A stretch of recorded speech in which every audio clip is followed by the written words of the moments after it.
Meron kaming nahuling isang si Im Rosipu.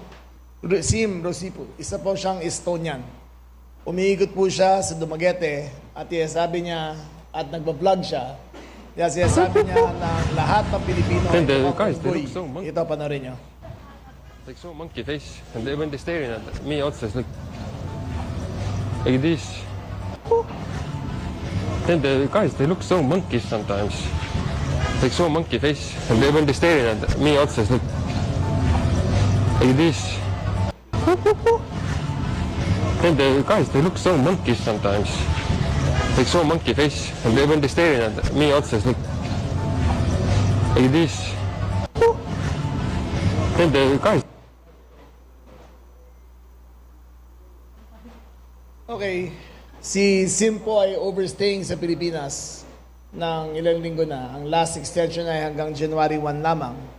Ngunit dahil siya ay nahuli, siya po ay dadalihin sa trial court at ang charge po ay Anti-Photo and Video Voyeurism Act of 2009 in relation to Republic Act 10175, other known as the Cybercrime Prevention Act of 2012. Again, minamahal natin ang turista. Ang turismo ay malaking bagay sa ating ekonomiya. Pero kung ang mga dayuhan na to ay g***go tayo, ay hindi natin aatrasan to. Bibigyan natin ng buong bigat ng batas para maramdaman nila na kung maganda ang Pilipinas sa pag-iikot, sila ay mas magagandahan pag nasa loob na ng preso. Katulad ng nangyari kay Vitali, let this be an example to all the tourists. Mahal namin, we love you all. We welcome you to the Philippines. But please do not abuse our hospitality. Sunod po.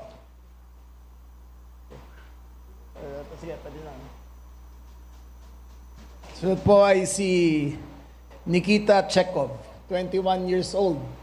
Siya po ay nag-post na siya po ay may HIV at ikakalat niya po sa buong Pilipinas ang kanyang sakit. Ito po siya. BGC Manila, let's everybody. Hello my fellow Filipinos, it's me Passport Bro. I'm here to spread HIV. Let's everybody. I'm Passport Bro. Let's ho HIV. Let's ho HIV. Everybody.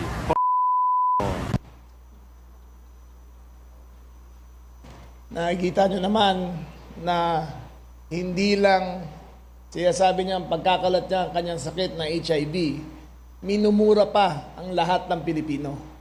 Ayan ang nakakapikon. Dito nga sila, nagbabakasyon sila, nakikita natin na isa, tinatawag tayong unggoy, isa, gusto magkalat ng HIV. Para sa kaalaman na lahat ay, nung sa kanyang pagka-aresto ay tinest po siya. Negative po siya sa HIV, negative po sa lahat ng STD. In other words, nagpapasikat lang, ginagamit ng mga Pilipino. Siya po ay charge rin sa trial court ng, hindi ko pa alam kung anong charge sa kanya. But safe to say, katulad na Vitali, makukulong rin siya dito sa Pilipinas. Thank you very much.